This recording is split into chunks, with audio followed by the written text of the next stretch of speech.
కేశవరెడ్డి అండి. కేశవరెడ్డి గారు, మీరు మాట్లాడేది నాకు అర్థం కావట్లేదు. నేను పాయింట్ మాట్లాడుతున్నా.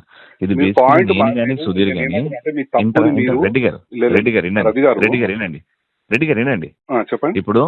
ఇప్పుడు అక్కడ చిరంజీవి గారు చేశారు అని మీకు తెలియదేమో. ఓకే, నేను చెప్తాను. ఇది ఫైనల్గా ఏంటంటే, నేను షూట్లో ఉన్నా.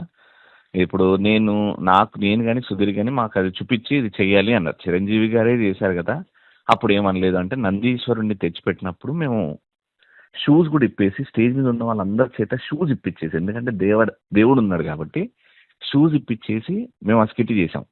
చిరంజీవి గారిని ఏమనలేదు, అది కరెక్ట్ ఏమో. అండ్ అమ్మాయిని మనం అమ్మవారు అంటున్నాం కాబట్టి ఏం జరిగిందని నాకు తెలియదు. ఒక నిమిషం నేను నాకు అప్పటి అవసరం లేదండి. నేను ఏమంటున్నా, ప్రస్తుతం ఏదైతే మీరు చేసిరో అది కరెక్ట్ కాదండి. ఇది ప్రతి ఒక్కరికి ప్యాషన్ అయిపోయింది. ప్రతి ఒక్కరు ఇట్లా హిందువులను కించపడుచు స్క్రిప్ట్లు చేయడము, హిందువుల పైన దాడి. ఏమండి, మీరు యాజ్ ఎ హిందూగా ఉండి మీరు ఈ రకంగా మాట్లాడడం ఎక్స్ప్లెనేషన్, మీరు ఏదో తప్పు జరిగిందని అని కూడా మీరు పశ్చాత్తాపం పడతలేరు.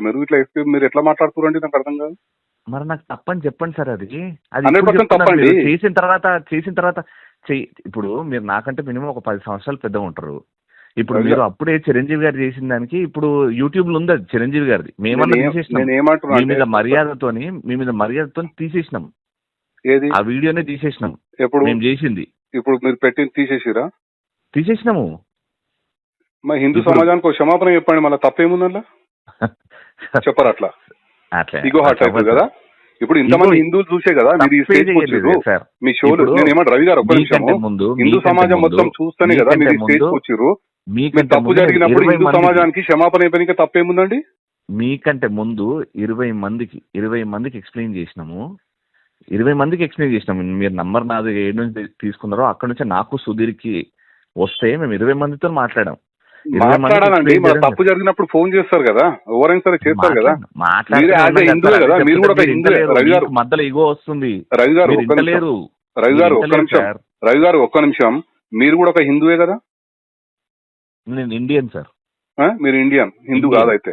అంటే ఇట్లనే కించపడుచు పోస్టులు పెడతాము, మాకు ఎవరన్నా ఇట్లా ఫోన్లు చేసినప్పుడు తీసేస్తాం, అంతే కదా. మీరు సార్ పోస్ట్ మీరు ఇగోతో మాట్లాడితే ఏం చేయలేము సార్. ఇగోతో కాదండి, మీరు చేయడమే తప్పు చేస్తారు.